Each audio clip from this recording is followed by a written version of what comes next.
So we ran a session, Jefferson and I, on glaciers and water resources and sea level. And this morning's session was mostly on polar regions, and then we've just finished a really great session on mountain regions and the issue of water resources. So in a nutshell, and you can do the water resources in the afternoon, in the mountain ones later. I'll do the morning one. So for the polar regions, we heard talks about how important satellite observations are, because they just can see a whole continent-wide or whole polar region-wide impact. And we have relied a lot on satellite data to show us the areas where Antarctica particularly is changing and thinning. And there are satellites that are specifically adapted, like Cryosat, to look at the polar regions, and Andy Shepherd can add some more detail later, that there is going to be a gap, actually, in the satellite record, potentially, because Cryosat 2 is coming to an end in a year or two, and the new one, the Crystal, that will replace it, isn't going to come in until 2030. We rely so heavily on those satellite data that we're going to have to work out how we can collect the data, which probably is going to be labour intensive by aircraft and ship or something like that, so that we can maintain our records. But we also discussed, or we heard talks about how we are then approaching understanding what's happening to the ice shelf the ice shelves in a time of warming, particularly in Antarctica.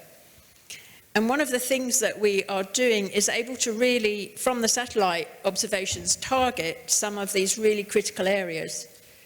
And for example, there's been a really big project, a joint UK NSF, but with Germany, Korea involved, project on the western side of Antarctica, in the West Antarctic ice shelf, particularly Thwaites Glacier.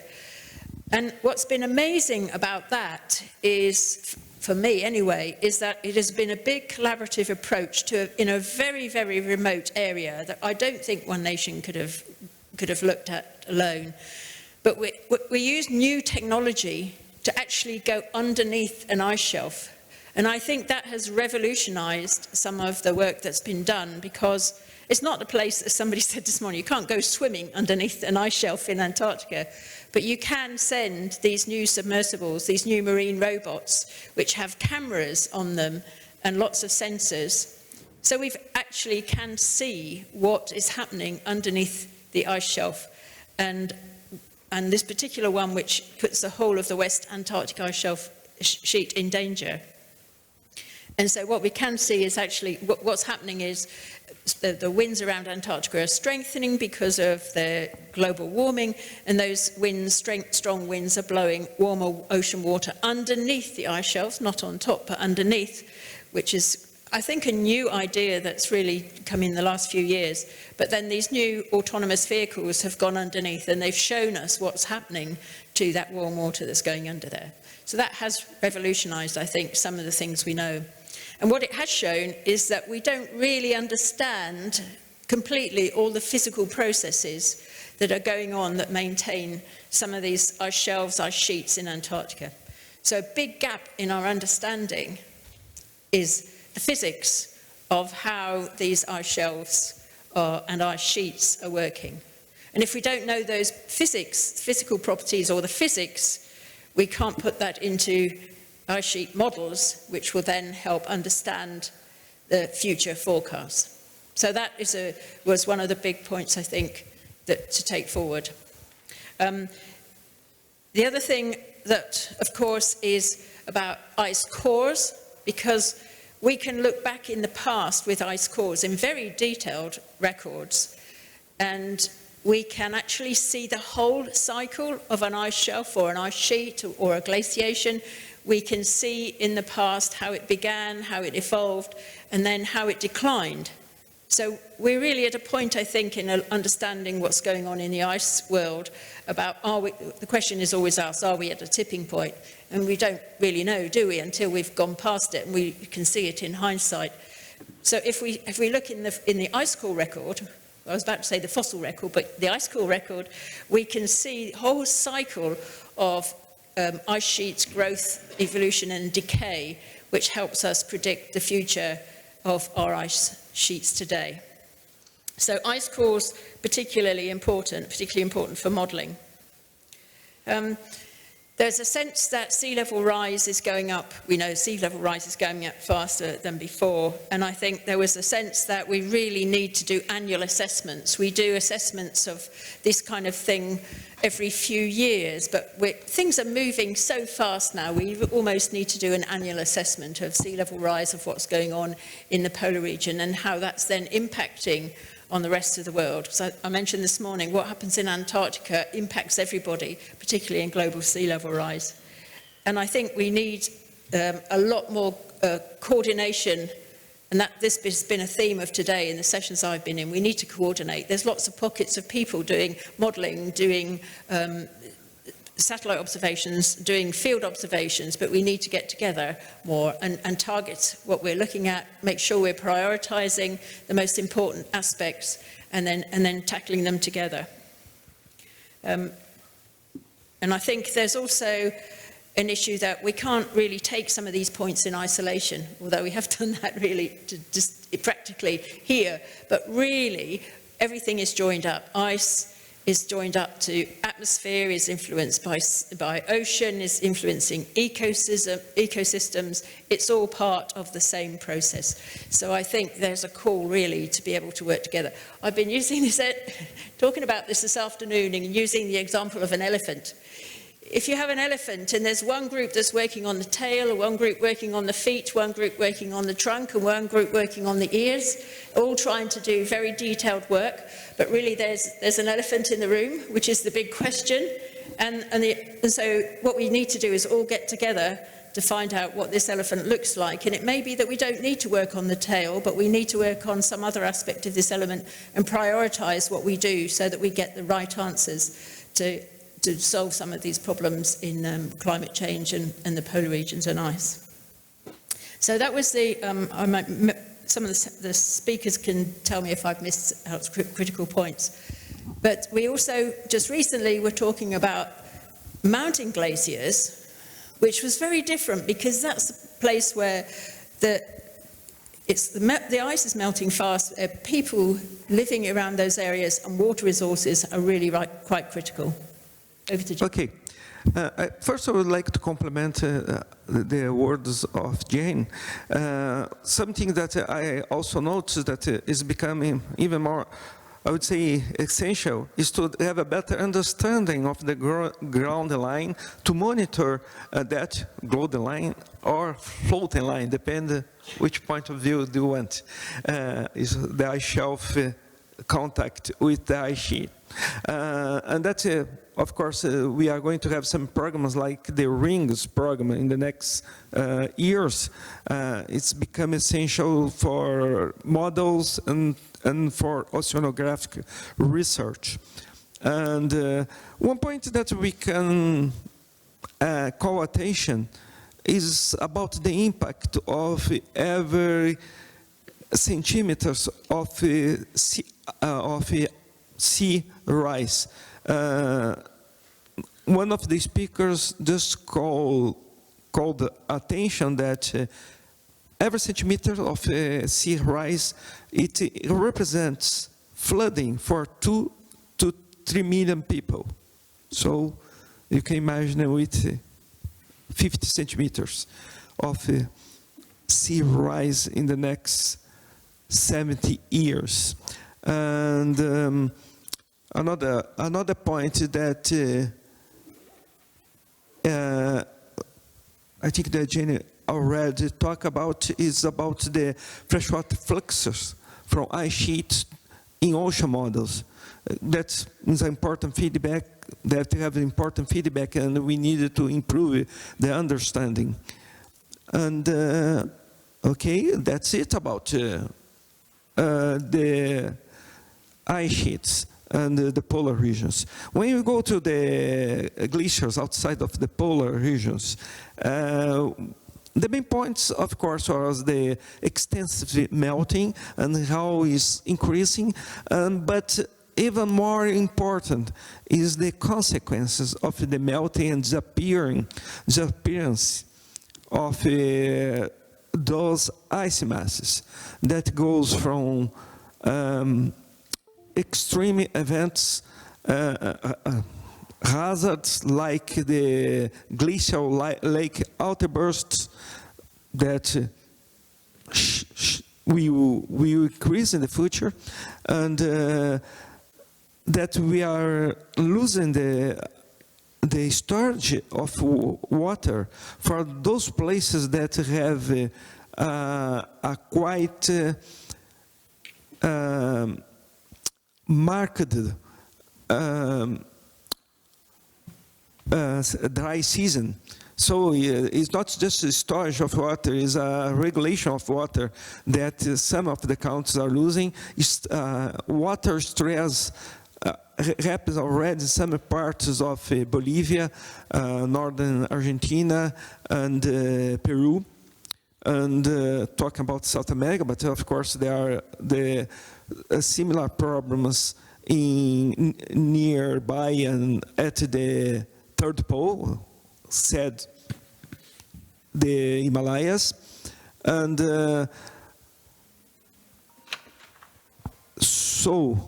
one point that it's in the notes of our talkers, but it seems that we forgot to discuss in a deeper way is that those changes and the sea level rise create a lot of inequalities among countries, among societies, within each country, because those changes will amplify social inequalities, of course, poor people and people living in bad conditions are more affected of changes in sea level rise and glacial lakes outburst. And let's see, there are more things here. That one was brought by myself. That was the question, and our colleague from China also discussed about the question of increased black carbon over the glaciers in the Himalayas and also in the tropical glaciers of South America. They have different reasons to happen. Some it's just, not really just, it is the burning of oil and coal, and others is the biomass burning in tropical forests that are, those materials are being transported to the surface of glaciers and changing their albedo, and of course then increasing the melting. So the problem is much wider than we thought before. And one point that's coming from the discussions is about, that's also a problem that has happened due to the melting of glaciers in temperate and tropical regions, is the decrease of the water quality for a lot of urban sites and also rural sites. And that comes through the increase of pollutants like heavy metals, acid shock, because of a different kind of elution of ions, and there is the question of plastics and so on, and all that accumulated to reduce the quality of water. I don't know if I told everything, or if there's something else that I forgot. If someone have something to say, please. Thank you very much, Jane and Jefferson, for highlighting this, I would say, new aspect we should probably use and to polish our statement. I propose we go through the three sessions and then we'll take some possible questions. One of the aspects would be, of course, we have defined topics, and there is always a question of the boundary between topics. I know that Marcel would like especially to speak about this connection between the continent and the ocean. And so that's maybe something on which we could come back. So Antje and Marcel, do you have a presentation or do you just want to handle like this? Oh, no. Very good, please.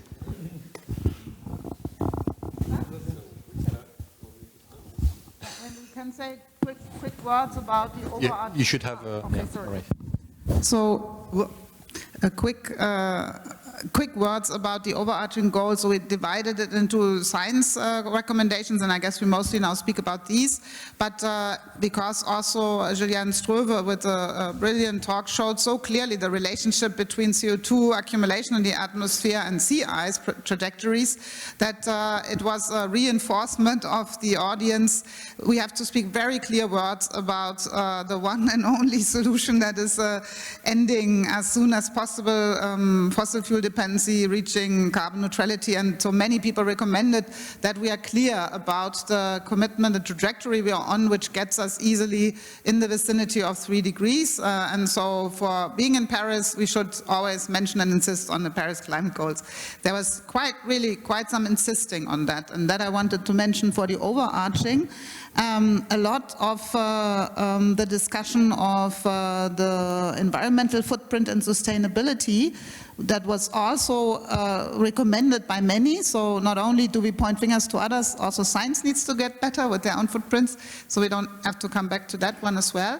And the third really big one, similar as you mentioned, of the overarching goals is inclusivity of the science on sea ice, oceans and life.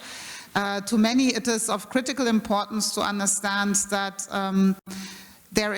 it is seen as so critical to understand the cryosphere in all countries that especially APEC spoke up for that, but also other communities insist that there is an international access, that no one from no country is blocked accessing polar studies, polar infrastructure, just because they have one particular nationality. And it belongs to the overarching part. The words could be clearer, but that was mentioned again and again. We have such blockages. In fact, it's worse than a while ago. We all know the reasons. And there's a very strong message. We do need to be out there, investigate, study. And secondly, when it comes to indigenous and local community knowledge, we will now go to the science recommendations, because there was a lot of wording to say for sea ice, especially with all its human culture, we need there a very clear role for local communities. And now we go to the science, I would say. Okay, so let me first tell you what the topics that we have covered during that session. First, we've addressed the Arctic Ocean really from the angle of sea ice. And obviously sea ice connects with the atmosphere, with the ocean, and even with the deep ocean ecosystems. So first, we've had presentations on the sea ice dynamics in Arctic as well as in Antarctic. We've addressed the possible causes of the decrease in sea ice in Arctic and the very recent decrease in sea ice in Antarctic as well. We have addressed also the atmosphere, how the atmosphere is changing at the moment, and we think that also there are strong interactions with the sea ice and with the ocean that becomes ice-free as well, especially in Arctic. Then we started discussing life in the ocean. So first by addressing the microbiome, so that part of life under the form of unicellular organisms from bacteria to archaea to microalgae that are everywhere in the ocean, and we know that they support most of the life in the ocean. And recently there has been a number of studies looking at Arctic and Antarctic and showed how different the biodiversity was in these systems, and also it pointed to a major gap in our understanding of this microbiome within sea ice, which is considered as a major biome, in fact. Then we went through larger organisms, first the ocean ecosystem, the trophic interactions, then we addressed birds and marine mammals. We also talked about how they can serve in collecting data, helping us in collecting data. Then we've touched to pollution and the form of microplastics, as well as long-range pollutants. And finally, we've addressed other types of human activities, such as shipping and tourism. And of course, we have alluded to the local communities and how they get affected and how they could participate also to research activities to support science in general. Then we came with 8 scientific priorities. So I will start with the first 4 ones. Do you want to add something on our session? No, just once more, the pollution, I don't know if any other areas it came up that well. Please note that there's a huge international engagement into ending the accumulation of persistent chemicals. It will potentially turn into an own COP, we don't know that yet, but especially in the snow sea ice ocean relation, so atmosphere snow sea ice ocean relation, unfortunately sea ice covered oceans are a point of accumulation of the dirt we humans produce, and it is key to know that this is also going to the high range of policy recommendations. Okay, our first priority is about increasing in general the infrastructure to support programs in Arctic and Antarctic with 2 different components. The first one is really long-term observing, partly based on autonomous systems like moorings and floats and so on. And also infrastructure to support major multidisciplinary international programs such as Mosaic, for instance. And the idea is that these two dimensions be nested into, and coordinated all together within international observing network and initiatives. That's an important part. So these major multidisciplinary initiatives that are necessary to push the limits, the frontier of knowledge, that they leave a legacy in terms of coordinations of science. I mean, they represent a huge effort to coordinate at one time major initiative with different international partners, scientists for the atmosphere, sea ice, and ocean and deep ocean. And we need to make sure that after these big programs, that these big programs impact on our long-term observing strategies and networks. Do you want to add something? No? Okay. Then strongly reinforced cooperation among space agencies. We tend to forget that this is probably the largest source of data, of continuous and long-term data in polar systems. So to consistently distribute Earth observation data for polar regions, develop new missions, new products and algorithms, and conduct dedicated field expeditions for ground truthing. We want to make sure that there is no lack of continuity among missions, that for instance for 2 or 3 years we wouldn't have data for sea ice concentration based on passive microwave, for instance. We think there is some room for more, maybe a better distribution of the data, openly, better coordination among the space agencies in terms of the format of the products. We think there's a room also for better using more fancy methods such as the synthetic aperture radar, which really lack better procedure to use these data in a consistent way. So that's for remote sensing. We think there's a real need there. Then we identify a major gap in knowledge about the sea ice biome. We think that if you remove sea ice from these polar systems, you will get a very different ocean, a very different marine ecosystem, from surface to the deep ocean ecosystems. And we know there's a huge richness of life in this sea ice. We don't know so much about it. It would require to bring much more expertise to accompany the polar scientists to explore at small scale these ecosystems. And in this recommendation, we want also to focus on the fact that we need to bring more expertise in Arctic with us. We need to bring non-polar experts in the polls, at the polls, to help us pushing the limit, the frontier of knowledge with totally different approaches inspired by other disciplines. The fourth recommendation is about capacity building developed by and co-developed with local communities to serve both local and global science needs and maximize north by north and south by south activities for more sustainable year-round polar science. So we think this is an important aspect. There's a number of success stories from which we can get inspired. I mentioned the Smart Ice initiative in Canada, where the local communities deploy sea ice thickness sensors behind their snowmobile, collect sea ice data for themselves first to make their transportation on sea ice more secure, and they share, of course, these data with the global community. So they participate to science first for themselves. And they can, of course, participate and support the science for the others. They are on site. They have a body of knowledge, which is really precious also to support our science. Oh, I have, sorry. The audience insisted that this capacity building, it sounds so logical, but it is so underfunded that they want to us to add a stronger wording, and I think that's easy to do.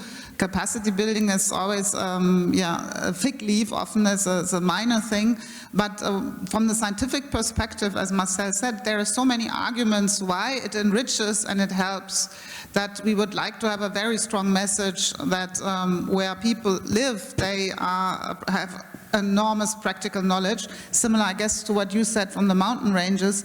They just need to be enabled to have a much better role in data transmission and communication and in the principles in the international method of science, and so we will there enforce that, right? So it's now the next ones. Okay.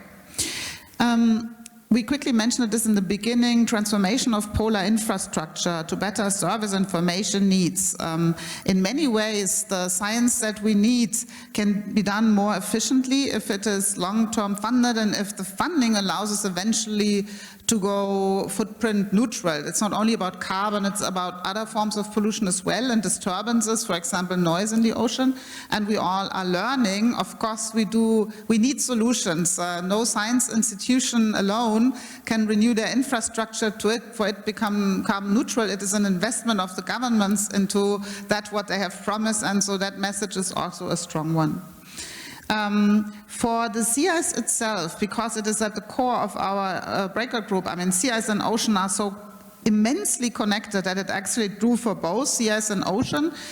Context-specific sea ice ocean information products, such as we have weather apps. We could, with a better effort, make sea ice accessible, scalable, informable, and we would like to mention once more, sea ice is not only a frozen cover on an ocean, it is a protection barrier for the land. I'm sure the permafrost group speaks about it. Sea ice transports life, and when it ends doing so, the organisms will be doomed. Sea ice is essential also in shipping and safe shipping, and all of these components need better informed information products. Already when we're there with information products, we also said that we have to go to a fully new area of forecasting enabled by new technologies. There is a large initiative worldwide to work with digital twins, and beyond this key term, digital twins, is hard work in assimilating data, in making use of all data. When we think about our data footprint in the internet, it is gigantic and it is used by industry. So why should we lag behind in science when it is about the digital information of the environment and anything that connects to that, anything where we can use AI and all kinds of procedures to learn, predict better? We want this as a very strong recommendation to the governments: invest, invest, invest, because that forecasting is essential for the risk management that cannot be avoided due to the trajectory we're on.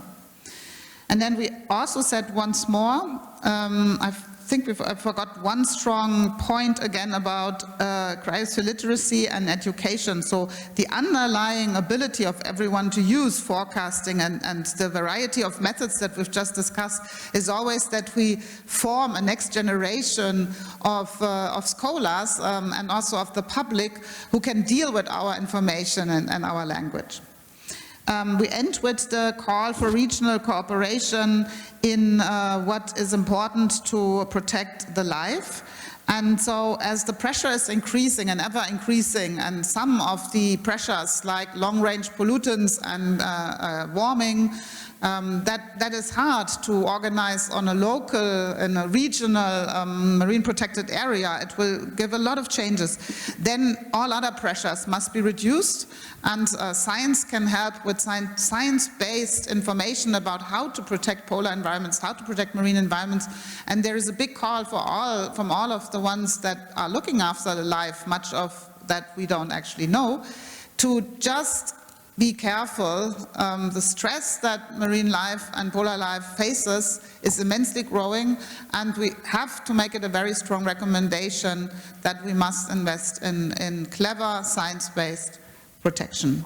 And I think with that, we have the majority of the recommendations. I think the audience gave good hints how to make stronger messages, how to include specific terms, and it was also again and again said by the audience, we have to have multiple languages, right? We can speak very fast to each other as scientists, but we need a language to involve communities, to involve people, to explain to politicians, and there is an overarching goal. Think of the language and narratives when we talk, which we should also bring up. Excellent. Thank you very much, Antje and Marcel, for this. Maybe one additional word, indeed, related to the land-ocean continuum, indeed. I mean, most of, a lot of the water that comes from the melting land cryosphere end up in the ocean. It has been mentioned in terms of rise in the sea level, but I mean, this water has a huge impact on the ocean, in fact, in terms of biogeochemistry, in terms of bringing contaminants as well. And I think that we should think about having some room in our recommendation about making sure that we address this very important interface. Excellent. We move on to the third session, permafrost and georisk. Chris and Claire, please. Great, thanks, Jerome. So in our session, we discussed the rate and consequences of permafrost thaw. So this is a bit different from these ice features that we've been discussing because permafrost is occurring below the surface of the ground and you can't easily see it with remote sensing. You only really are able to detect it during change events, rapid thaw events, thaw slumps, polygon formation, really drastic changes in the landscape. So one of our speakers showed that their new analyses have shown that these permafrost thaw features are really widespread, occurring across these northern landscapes, and also occurring at increasing rates. So permafrost is thawing more widely and faster in the recent years. So this is a really important aspect and topic to address. Permafrost stores a lot of carbon in the soil that's accumulated over millennia. This is at risk of being destabilized with climate warming. So this we spent also quite a bit of time discussing. We saw presentations from Gustav Hugelius that showed, that talked about the scenarios of carbon release from thawing permafrost with warming could potentially release somewhere between 120 and 200 gigatons of carbon, which is basically equivalent to country-level emissions. So this permafrost region could be emitting similar amounts of carbon as developed nations, but this isn't accounted for in planning and policy making related to emissions. New observations additionally are showing that this old permafrost carbon is increasingly being lost with warming. So this carbon that's been sequestered for millennia is moving from the passive carbon cycle to the active carbon cycle and increasing the greenhouse gas effect in the atmosphere, which is further warming and thawing the permafrost. Our panelists agreed that the best way to limit and avoid these emissions of permafrost carbon was to limit human emissions, so in agreement with the statements from these other groups. Another problematic occurrence in the permafrost region is that we've had an increase in wildfires, for example, in Canada this year and Siberia last year, as well as additional disturbances that also affect permafrost stability and directly contribute to additional carbon losses through the combustion of vegetation and soils. Additionally, we face some challenges in the permafrost region. So we lost access to half of the permafrost found in the Arctic. Additionally, what we can access is quite often remote, no roads. I mean, well, you guys are talking about ships, but similar challenges. So these are really remote areas, which makes it really difficult to sustain long-term observations. These long-term observations are necessary to be able to detect the changes that we see against the background of natural, temporal, and spatial variability. However, we're limited with funding support in our long-term monitoring. We have really few dedicated positions for monitoring, for example, even permafrost temperatures, but also permafrost carbon fluxes. So we need some sort of structure and infrastructure and implementation to be able to take over the responsibility for these important measurements. There's also some discussion of the role of local communities in helping to fill some of the measurement gaps and co-design our knowledge acquisition processes. I think that's it from the permafrost carbon session. Chris, anything to add? No, I'm just going to, yeah, it's working. So I'm just going to add it in a general context, but this will build on what Claire has said. Characteristically as scientists, we like to think that we're proactive. We like to think that we anticipate what is going to happen and that we then try to avert things that we don't want to happen and encourage things that we do want to happen. However, in the polar regions, we're very often reactive. And we're reactive because we observe something that we don't understand or we don't appreciate, and we try to fix it. So much of the science of the polar landscape, which is about 18 million square kilometers of permafrost, has been designed to deal with problems that people have encountered, such as the maintenance of viable infrastructure on top of an environment which can't support that infrastructure in the way that it was designed, when it was designed to last 50 years. Much of the engineering of infrastructure in the permafrost regions has been based upon the assumption that the ground will remain frozen and that there's an intact and competent foundation. But we know now that that will not be the case for the next 50 years, and yet we're spending millions and millions of dollars on infrastructure within the polar regions, and we are not designing it for a terrain which will become incompetent. So this is one of the areas where there is proactive, reactive research needed. So it's proactive because we know that this is going to be a problem. It's proactive because other people think there might be a problem, but it's easier to forget about it. And it's also easier to push some of these problems from capital costs onto operating costs.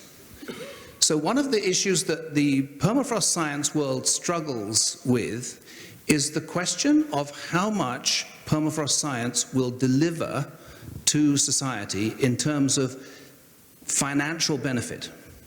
Because ultimately, investment in science has to deliver something. And the vast majority of people look to delivery in terms of dollars and cents. That's what governments look at when the treasurers and the ministers of finance look at their budgets. They look at how much they saved or how much they didn't have to spend. One of the issues that we find in our environment, that is the permafrost environment, is that there is very little accounting of how much climate change is costing the polar regions. That it's difficult, you can find a lot of projections for what might happen in the next 50 years.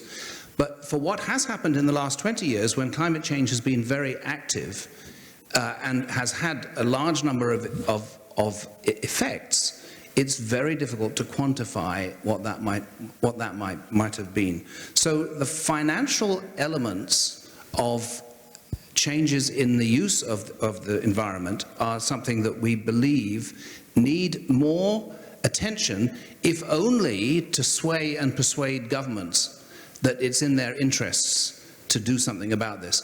The motivation for action is otherwise a very slippery phenomenon to try and identify. So that was one element that came up. The second element is that during the consideration of what happens in terrestrial environments, we know that the terrestrial environments are changing in terms of temperatures in the ground and in terms of the extent of thawing that happens on an annual basis. We also know that these things are accelerating, but the degree to which the acceleration is taking place is very difficult to forecast when we deal with a system in which the energetics is not well defined at the surface and is highly spatially variable. And this means that around certain structures which are of danger to environments and communities, such as waste disposal structures, sewage lagoons and so forth, if they are to remain intact, then they are only going to remain intact if their foundation is intact. And so there's considerable concern about the definition of the rate of acceleration of present processes. The third item that came up in the discussion was the whole question of the nature of positive feedbacks within the environmental system. And the carbon issue is a very good example of this, in that with carbon emissions that are projected from the permafrost organic carbon, which is currently entombed there and in some way and not being released in a great way, although that is now beginning to occur. It's being measured and it appears to be accelerating. The rate of carbon emission from permafrost will increase with the rate of emission from industrial activities. So as the climate increases, there is a positive feedback with the carbon, permafrost carbon. Now, one of the difficulties that we have with permafrost carbon, and this is a difficulty that may be a peculiarly Canadian problem, is that the governments of our country are not willing to discuss permafrost carbon. They're not willing to discuss permafrost carbon in public, even though we have 6 million square kilometers of permafrost and two of the greatest carbon deposits in the world in the Hudson Bay lowlands and in the Mackenzie Valley. The reason that they're not willing to discuss permafrost carbon is that if the permafrost carbon is quantified to the public of Canada, the public of Canada will lose all interest in emissions reduction from their own activities. They'll say, why should we bother to do this when the permafrost is going to supplement or exceed anything that we do ourselves? This is a significant political problem, and it seems to me that one of the things that the scientists or the scientific community should ask the politicians to do is solve political problems. Because if we can't solve them as scientists because we don't have authority in the political arena, but the political arena should be solving the problems that are political. The third item, and the final one that I'm going to mention here, is the question of extreme events. And extreme events are characteristically thought of as unusual events, but unusual events are now becoming more common. So the question is, how do we monitor and mitigate what we consider to be extreme events, but which now may be not so extreme events because they're not so unusual? And the answer to that is that we always appeal to agencies of the scientific world to support monitoring and modeling. Modeling is fine, except that modeling characteristically involves the imagination, and people have to be willing to anticipate or imagine the occurrence of events that they've never seen before or they've never experienced before. And that's actually very difficult for people to do. But monitoring, we have found in the permafrost world to be extraordinarily difficult to maintain in a coherent and regularly accessible, organized, and if I might even describe as professional manner. That is, in the permafrost world, we do have some databases. One is called the Global Terrestrial Network for Permafrost. It's meant to be a repository, open access, well organized for 3 prime variables, one of which is ground temperature. Turns out that this has only ever been supported on a project-by-project basis. There is no person whose responsibility it is on a permanent basis to maintain for the global community something that is part of the climatic observation system, the GCOS. And we have been able to maintain this through the goodness of the hearts of the people who are supported by the EU permafrost projects, and a few other people who are doing this on a God bless you basis, because there is no arrangements which are permanently in place.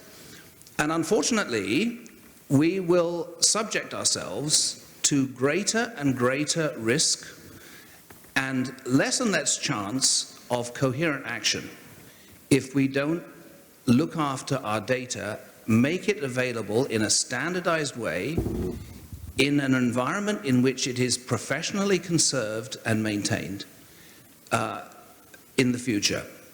The problem with permafrost is that the events now that have been set in motion are not going to stop. They won't stop for a very long time, simply because of the duration that any corrective action will take to be observed or registered within the ground. And so what is different from what we have written before, from within the group discussion that we had, was first of all the conviction that we heard from people to be serious about and aggressive about ensuring that the basis of the science of the geochronological world is maintained and curated, and also that in many ways within the cryosphere, the permafrost is the science that is closest to the community. That there are people in around about 1,000 communities that are in permafrost terrain throughout the world who depend on the integrity of that terrain, but at this point are really approaching the next 50 years, holding on to whatever wood they can hold on to and crossing their fingers and hoping for the best. And I don't think that is a coherent position for the permafrost community or the world cryological community to maintain. Thank you very much, Christopher and Claire, for these statements. We still have about, I would say, 10 minutes before the next session, so we can take a few questions from the room. There are microphones around, so please just raise your hand. I can see it, and ask your question. Please don't be shy. Yes, one here, AD. Hi everyone, my name is Heidi Silvestre and I work for APE at the Arctic Council. I have a very quick question about whether or not our community should address geoengineering in our recommendations, especially solar radiation management. Thank you. I may take the responsibility to answer that one.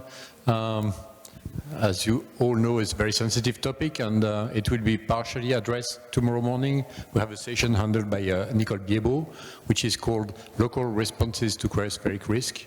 And notably, John Moore will speak about the kind of a systematic approach of climate intervention and how it could be addressed in a systemic manner. So stay tuned and come at 9 tomorrow.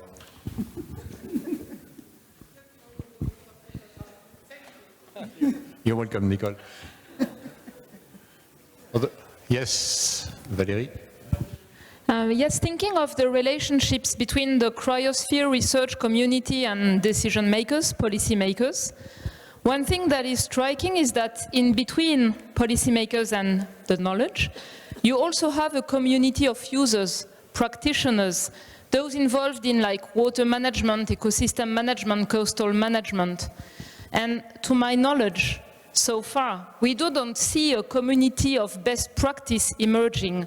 This is also something that could be advanced from this meeting in between, you know, decision making and cryosphere-related knowledge.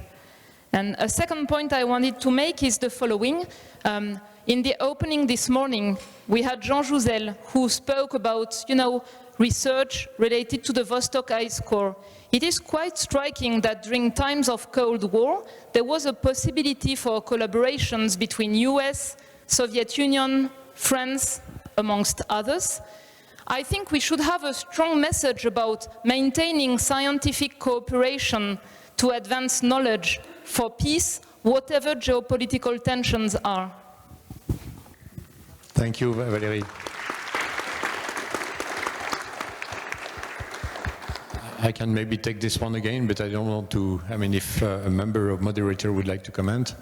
First of all, the practitioner is a very, very good point, especially when we address the problem of mountain environments, where the practitioners have been trained so far to handle the snow risk, avalanches, and they've not been really trained to handle other types of risk in mountain regions. So that's something in which we're supposed, yes, to engage. On the question about being inclusive and basically how to handle with the Russian Federation, kind of good news, I don't know if it's the right word, probably a very bad word, is that we addressed this question with Antier at Élysée, and actually we are allowed in a way, although no Russian scientist was allowed to be invited here, no institution, but we are allowed to address this point as a scientific community and say that we have to think, you know, common interest. And we still have collaboration running in the ISS in space with Russia. We still have collaboration running with the CERN in Geneva. We should make that the Russian Arctic be a third exception in a way. You want to add something, Antje?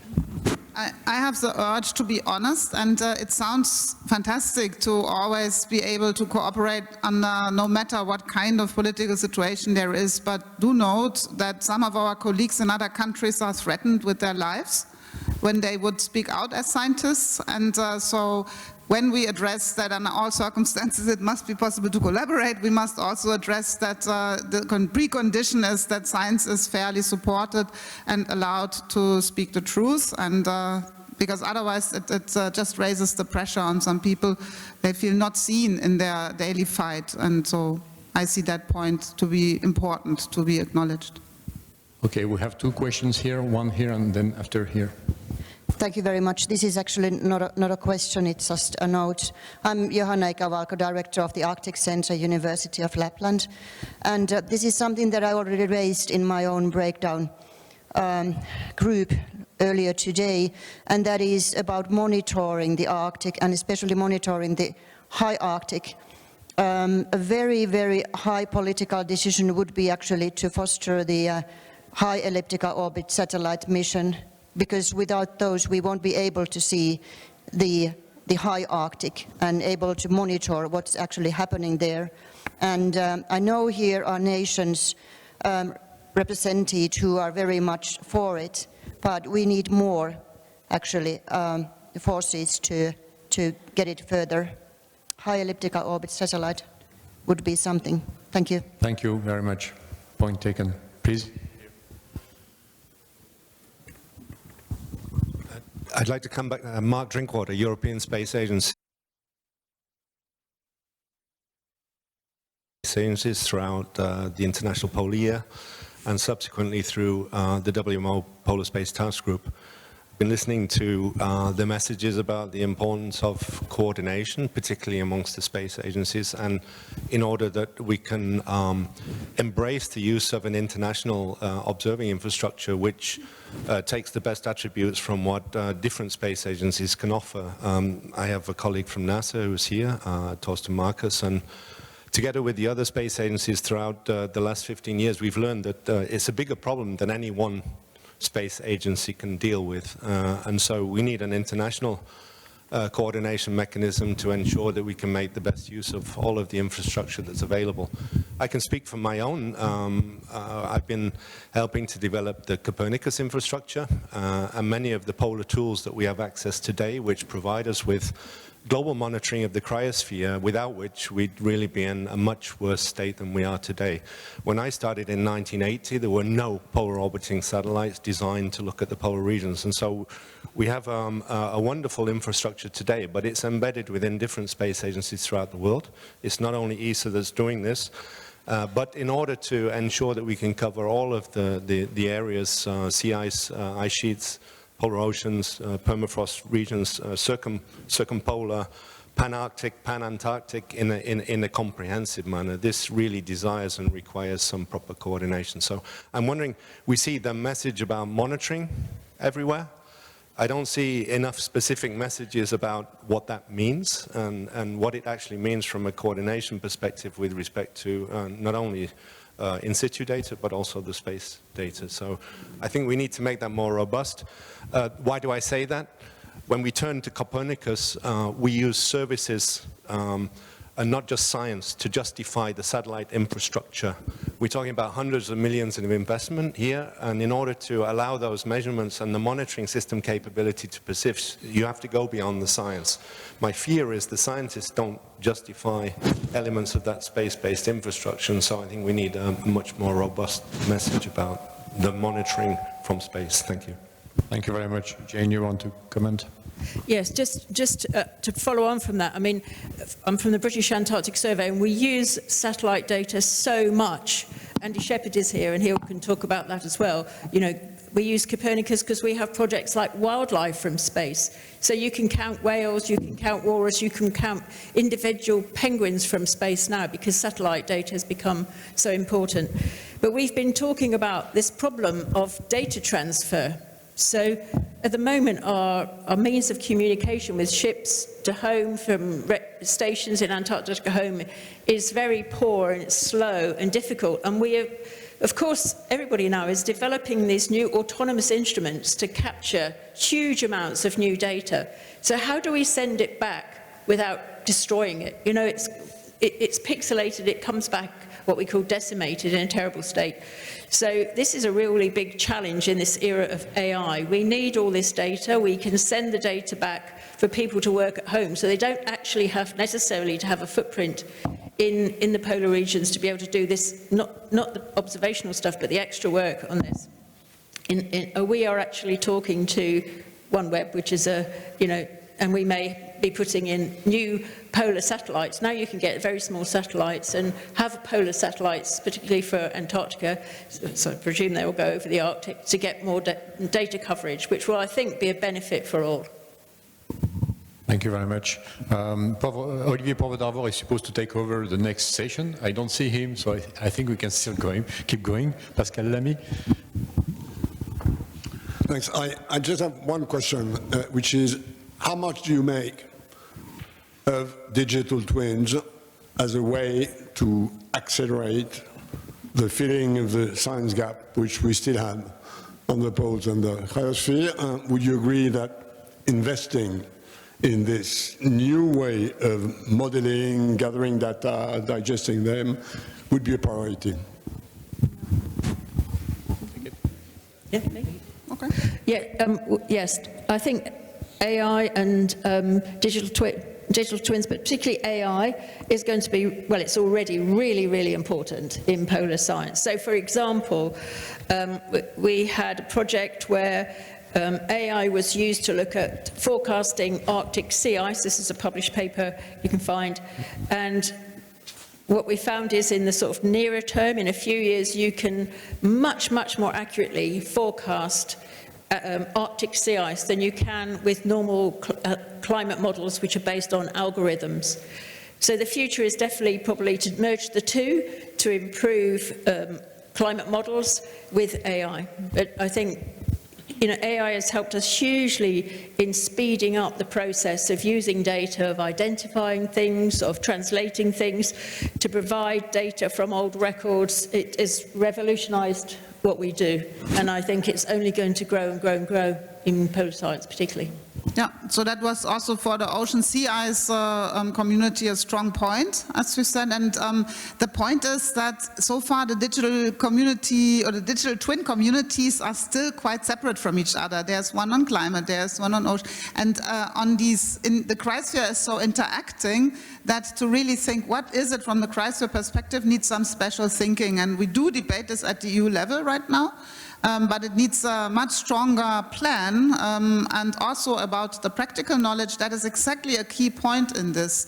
And let us once more say that there is, and that the data point, we cannot highlight enough, there is so much hidden data in our work.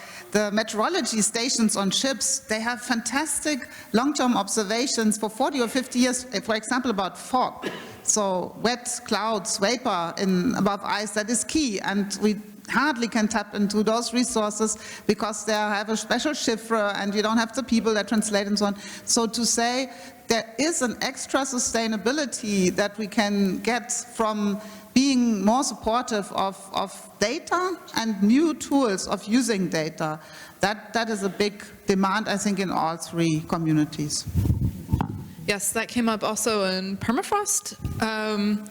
Because there are a lot of records and long-term records from really different actors than who we usually work with. So a lot of companies who have done oil and gas exploration have quite substantial records, and that could potentially provide really valuable data and insights. But, first, a lot of it's old, so these are paper records, so how do you take advantage of Yeah, I mean, but you need to develop the new methods to take advantage of that if you could even get the data. Oh, great. So we have an AI program, and it looks at old handwritten records for many hundreds of years ago, where, when you do curly letters, handwritten curly letters, so you can train AI, your computer program, to recognize how to write a 6 in an old-fashioned curly way. And by doing that, we have managed to extract huge amounts of old weather data from old records and been able to process them and put them into new record systems.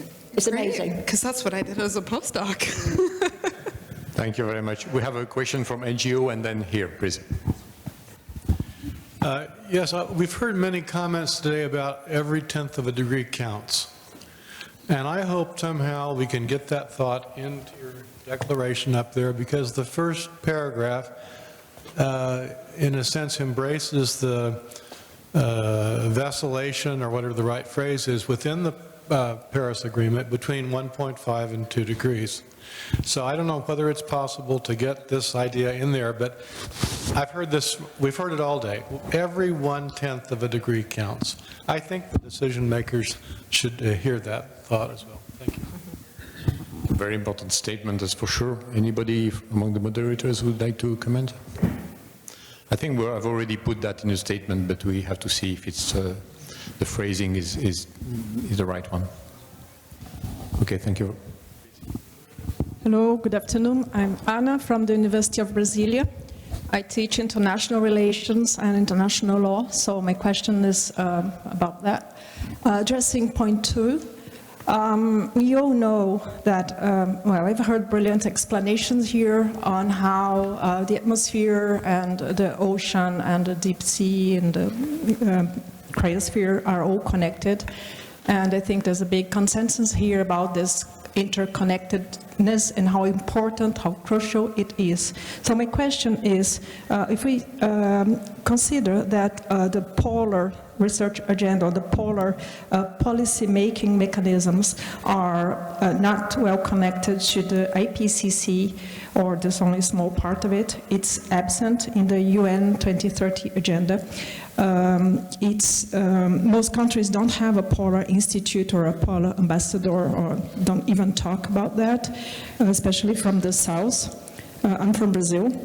And Also, from an international relations perspective, it's disconnected from the BBNG, Biodiversity Beyond National Jurisdiction Treaty, the Global Biodiversity Framework, the International Seabed Authority Mining Code that's under negotiation now, and I could talk about the IMO and other international organizations, and I would dare to say that the Arctic Council and the Antarctic Treaty System are also rather disconnected.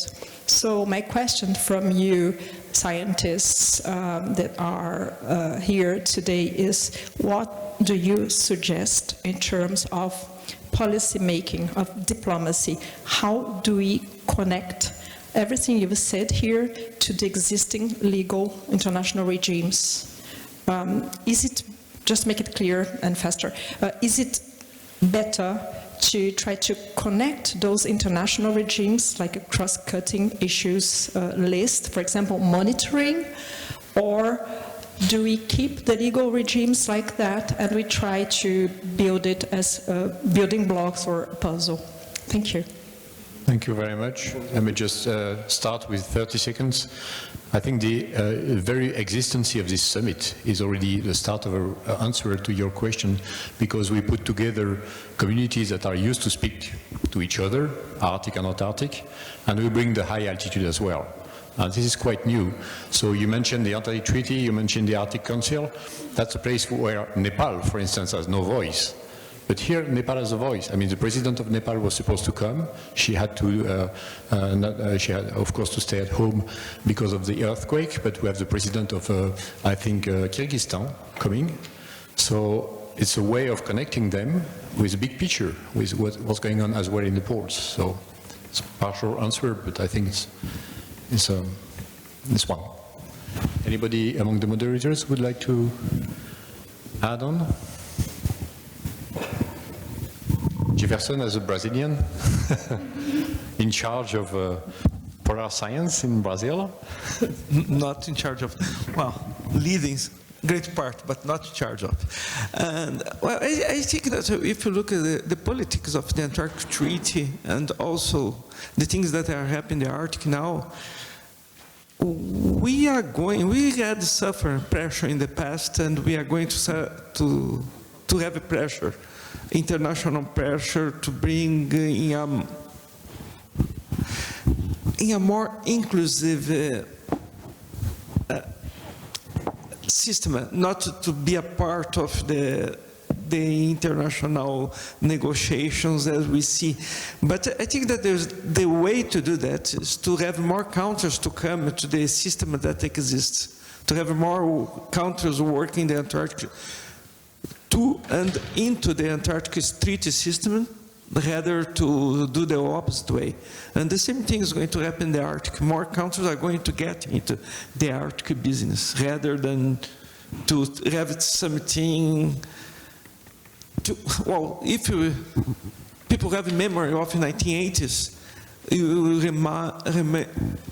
have in mind that at that time we had pressure in United Nations from some countries that were complaining about the Antarctic Treaty, that they were not part of that.